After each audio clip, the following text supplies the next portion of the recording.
Nouvelle édition sur la nationale. Mesdames, Messieurs, bonjour et bienvenue dans cette session d'information. Une édition qui va nous permettre de faire le tour d'horizon de ce qui fait l'actualité dans nos différentes régions. Et nous allons démarrer par l'actualité de l'examen du certificat d'études primaires qui se déroule depuis hier sur toute l'étendue du territoire national. Dans le Monokoufo, 24 430 candidats sont à la conquête de ce diplôme. Cyprien Lokossou et Évariste Zomaron ont fait le tour de quelques centres de composition et voici leur constat. Complexe scolaire d'Agonvey à Lokossa, la plupart des candidats rencontrés nous ont donné réellement l'impression qu'ils sont à un rendez-vous important de leur vie. Ils sont calmes et sereins. Je suis prête. Non, je n'ai pas peur. Elles m'ont dit que de ne pas avoir peur. Que si j'ai pris les épreuves de Nakali et regarder très bien de comprendre avant de commencer les épreuves. À 8h30 ce lundi, le top a été lancé pour l'épreuve de compréhension de l'écrit. Chefs de centre et surveillants de salle n'ont plus le temps à autre chose. Au dehors, les parents curieux et très attentionnés à leurs enfants vivent eux aussi à leur manière l'examen. J'ai un enfant qui est inscrit. Je suis venu le déposer très tôt déjà. Et j'attends que les gens démarrent avant que je ne rentre à la maison. C'est pour arriver à la maison, c'est pour rendre compte à sa maman qu'ils ont bien commencé avant que je le quitte. On est dans la même condition que l'enfant qui veut composer et puis il ne nous reste qu'à écrire aussi. Sinon, bon, on a fait les préparatifs ensemble. Voilà. 24 430 candidats composent dans le département du Monokoufo. Le plus jeune a 9 ans et le plus âgé a 19 ans. Le complexe scolaire de Lokossa Centre a abrité le lancement départemental. De leur côté, Gilles Dansou et François Zinsou étaient à Abomey où plusieurs centres d'examen accueillent également les candidats. Voici leur constat. Jour J pour les candidats au certificat d'études primaires CEP. Dans le centre d'examen d'Abomey, ils sont venus très tôt pour les formalités d'usage avant le top des épreuves. Les candidats se concentrent. Les responsables chargés de l'organisation de l'examen sont prêts. Nous sommes déjà ici à 6h30 et avant d'arriver, bon nombre de candidats sont déjà sur place, les surveillants aussi. Mais tout à l'heure, nous allons passer au contrôle à la part des surveillants par rapport à la régularité aussi des candidats. Et nous allons voir dans les salles et à 8h30, nous allons démarrer avec la première preuve qui commence par la compréhension de l'écrit, la lecture. Je crois que toutes les dispositions ont été prises pour l'accueil des candidats, pour l'accueil des surveillants et l'accueil des préparateurs du centre. Et au total, nous avons 230 candidats inscrits, dont 132 garçons et 98 filles. Maintenant, quand on a procédé au contrôle de présence, nous avons constaté qu'il y a 6 garçons absents pour le moment. Et quand nous avons démarré, maintenant, on va voir s'il y aura des abandons. Donc pour le moment, voilà la statistique que nous avons. L'autorité communale veut s'assurer du bon déroulement de l'examen. Nous avons pu avoir ces impressions dans ce centre. Conseil aux candidats. Aujourd'hui, si je suis ici comme maire d'Abomey, c'est vous dire tout simplement que tout est possible pour ces enfants que nous avons aujourd'hui. Nous devons nous battre pour ces enfants. Parce que ce que nous on a pu faire, les enfants qui naissent aujourd'hui peuvent en faire 3 fois, 4 fois. Si on ne les accompagne pas, nous devons les accompagner. Et je prie Dieu que parmi ces élèves ici à Abomey, dans tous les centres d'Abomey d'abord, que le meilleur du Bénin soit ici d'Abomey. Alors je dis merci au CCS, à tout le corps enseignant, tous ceux qui ont œuvré pour aujourd'hui ces enfants-là sont à la croisée de la connaissance. Bonne chance donc à tous ces candidats. On prend maintenant la direction de Parakou, l'antenne régionale de Parakou, où nous allons retrouver Alessandra Diotan. Avec elle, le tour de l'actualité dans les 4 départements du Nord Bénin. Alessandra Diotan, bonjour et bienvenue à vous.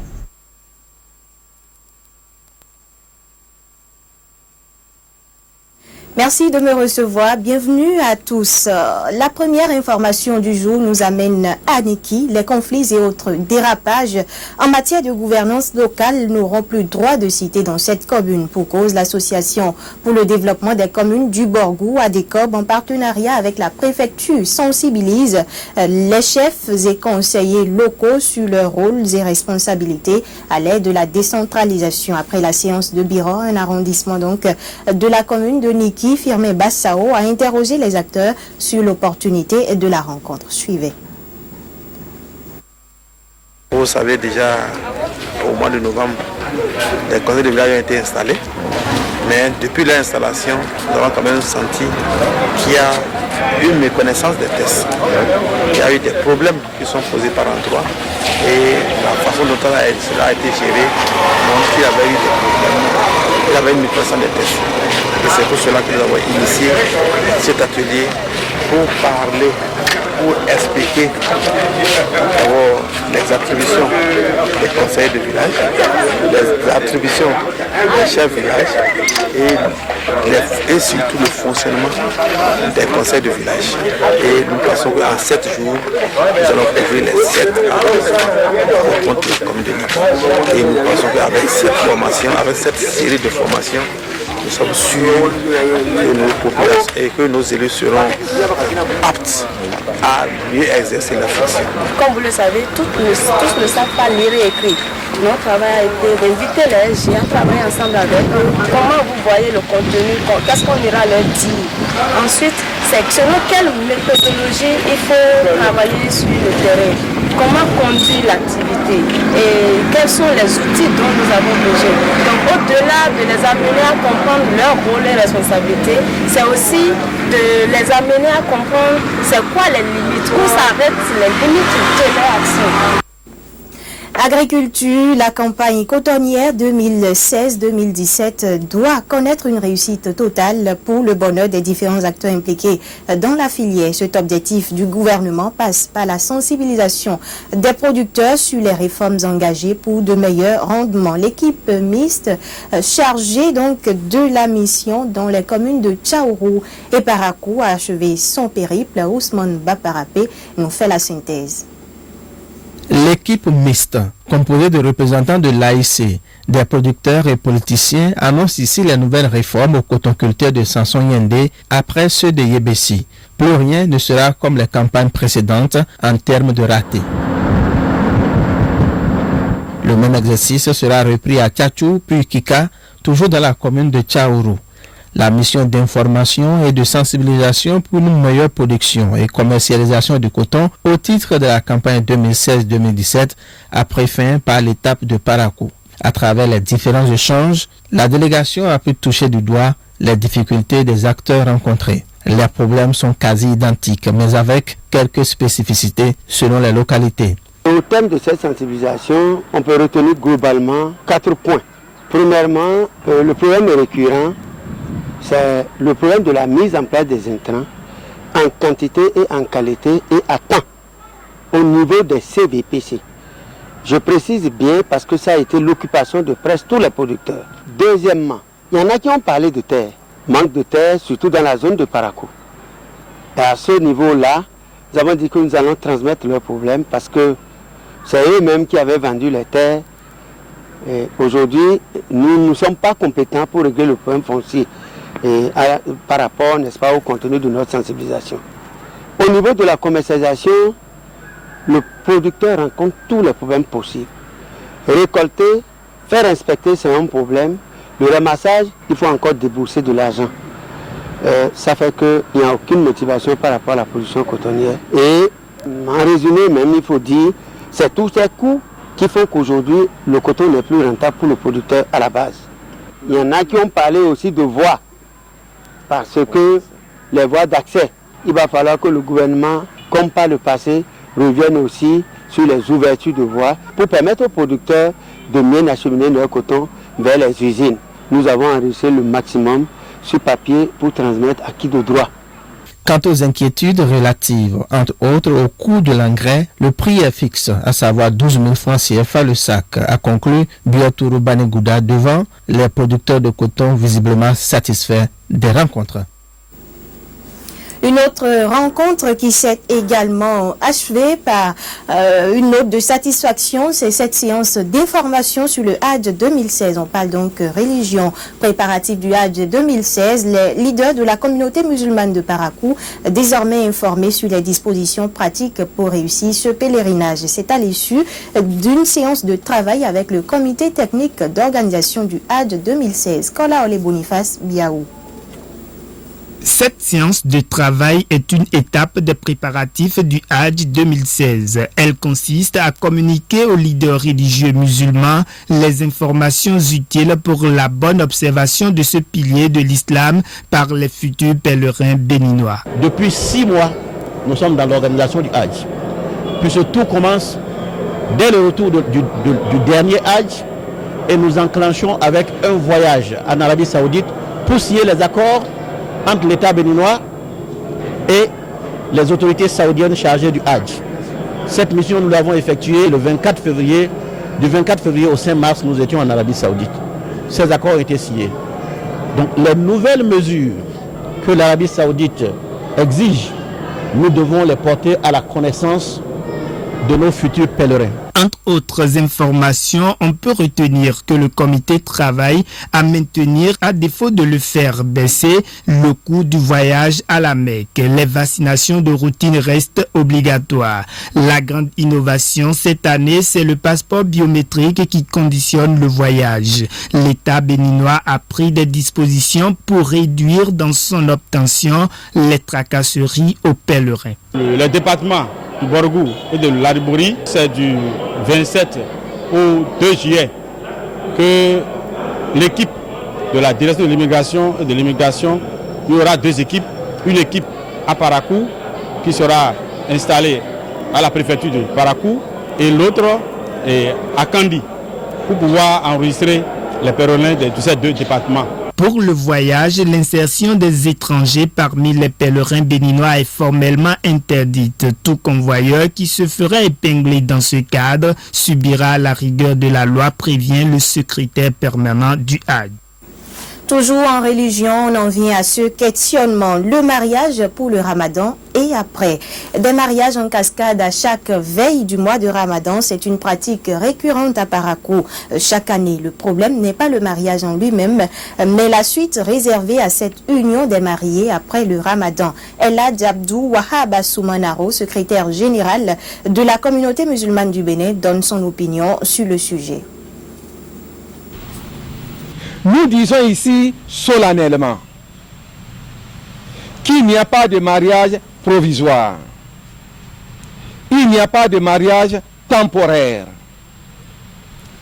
Quiconque cherche une partenaire pour la période du Ramadan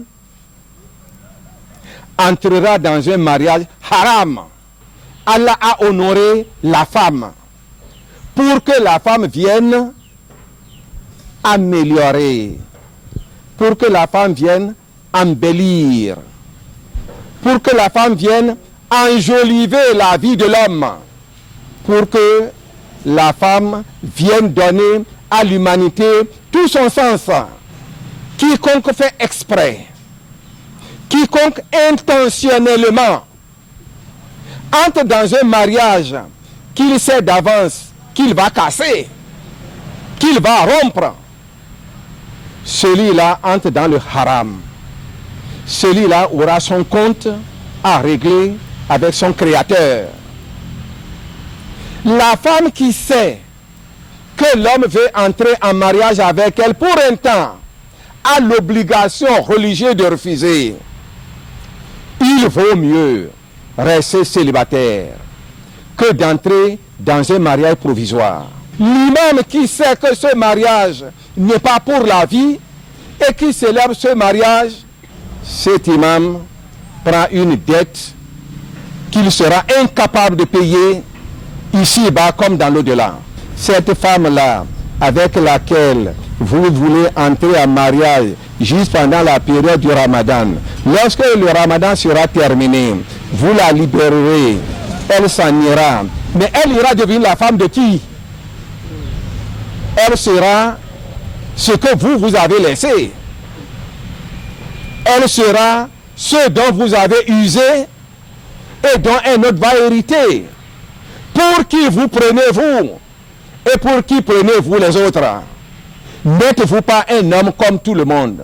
N'êtes-vous pas une simple créature d'Allah le Tout-Puissant?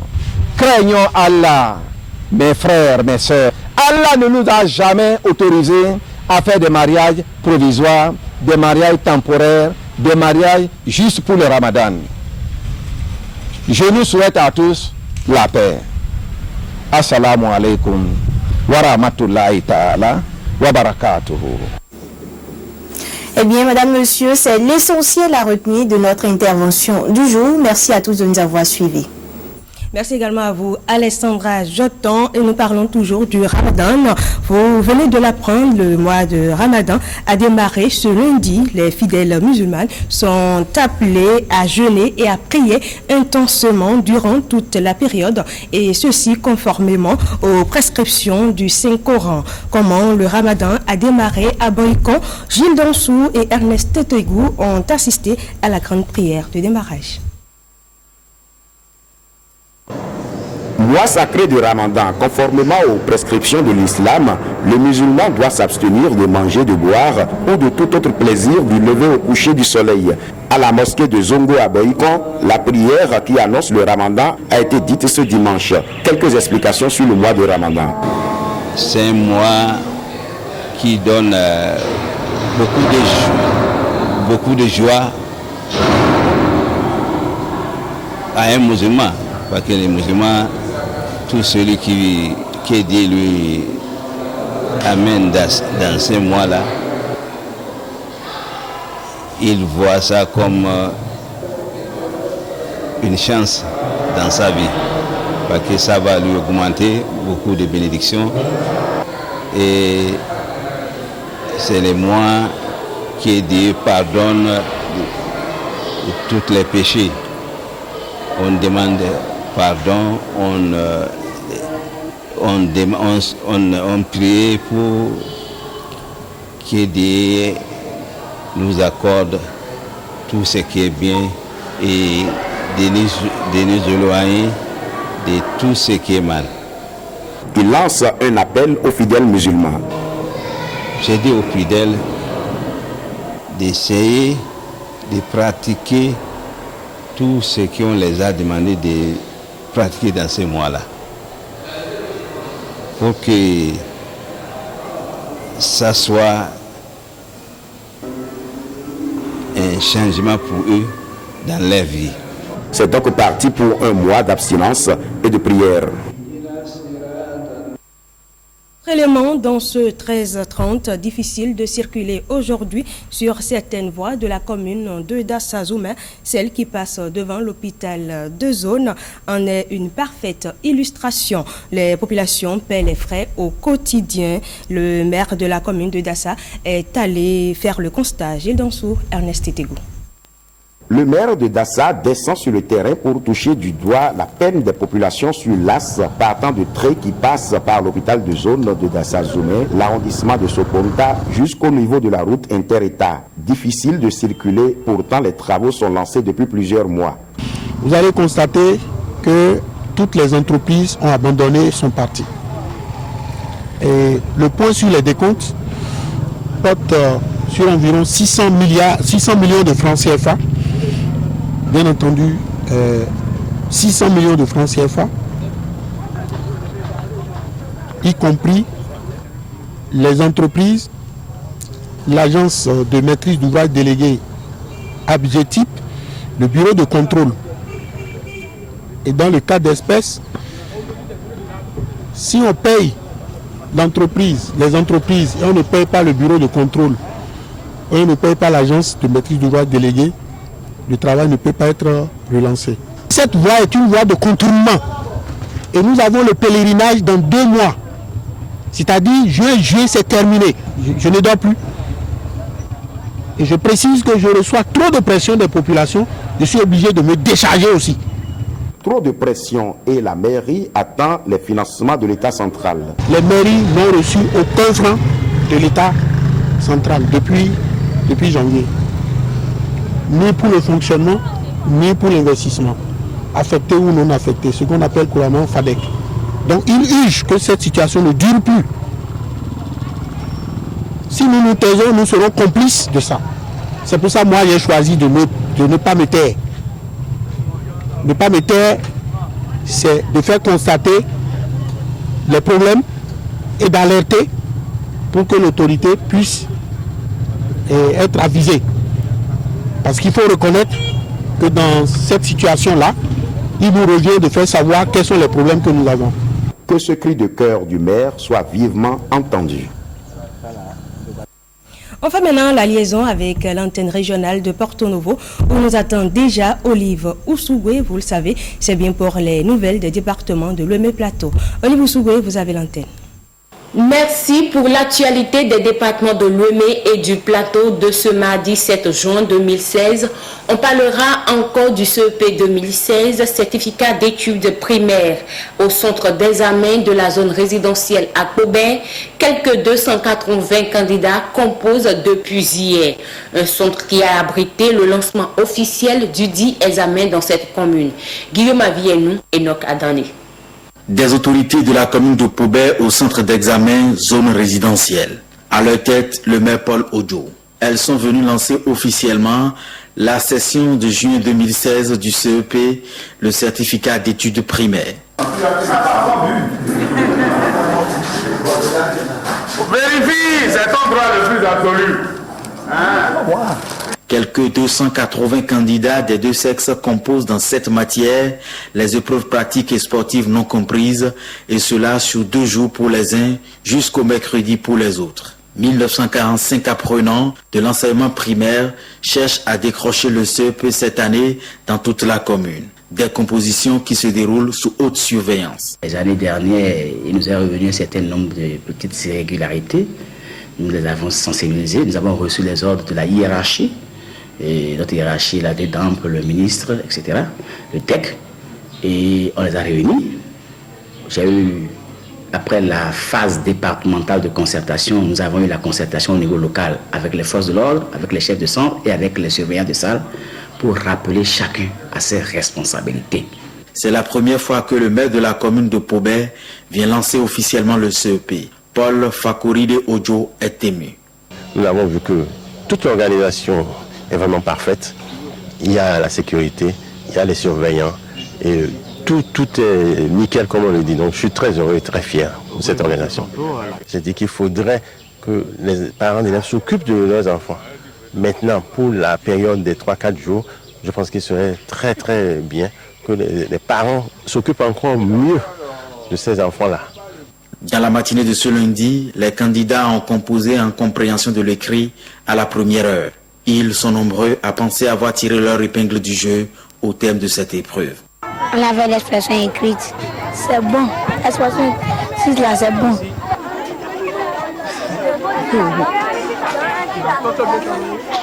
Dans la commune de Semekbodi, environ 7000 écoliers planchent depuis hier pour l'obtention du certificat d'études primaires. L'après-midi de cette première journée a été réservé à l'épreuve d'éducation sociale qui regroupe l'histoire, la géographie, la morale et le civisme. Emilienne Fayomi. Tous sont sereins cet après-midi de la journée du 6 juin dans leur salle de classe en attendant l'arrivée des surveillants et le démarrage effectif de l'épreuve. Pendant ce temps, les surveillants réunis au secrétariat se concertent et reçoivent les consignes du chef centre. 15 heures exact, c'est l'ouverture de l'enveloppe scellée. Selon le chef de la circonscription scolaire, près de 7000 écoliers composent dans tous les centres de la commune de Semekbodi. Cette année a été très pacifique. Il n'y a pas eu de mouvement de grève. Les examens blancs ont été organisés. Les enseignants travaillent de façon normale dans les salles de classe. Et nous pensons que le défi a été relevé. Oui, la mairie, nous avons par exemple le centre d'Aglan-Gandan qui est souvent inondé. La mairie a agi promptement pour que ce centre, pour que les enfants puissent composer correctement dans ce centre-là. La mairie agit également en ce qui concerne le mobilier dans les centres de classe. La mairie a beaucoup fait. La mairie a beaucoup fait et actuellement il y a des centres il y a des bâtiments, il y a des modules de salles qui sont en train d'être érigés pour pouvoir combler au déficit pour les années à venir. Selon le chef centre de Séméga, les 2 premières épreuves se sont déroulées sans incident. 2 cas de maladie ont été constatés au démarrage. Ces 2 derniers iront à la session des malades. Parmi les abandons, il y a un malade. Nous avons un homme de la santé ici qui les prend, qui l'a pris du moins en charge et tout, c'est-à-dire, mais il n'a pas pu continuer. Le malade n'a pas pu continuer parce que ça a dépassé la compétence de l'homme de santé et on l'a évacué à Dieu loin.